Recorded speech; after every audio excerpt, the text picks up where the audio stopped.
ஓம் நமோ பகவதே ஸ்ரீரமணாய. நான் யார் விசாரம் பாகம் 2.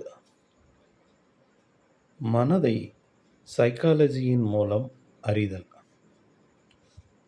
சைக்காலஜி என்றால் விஞ்ஞான முறைப்படி மனிதனின் மனதையும் நடத்தையையும் ஆராய்தல்.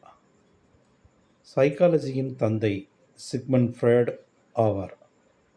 இவர் 1850 முதலில் பனிப்பாறை கோட்பாடை உலகுக்கு கொடுத்தார்.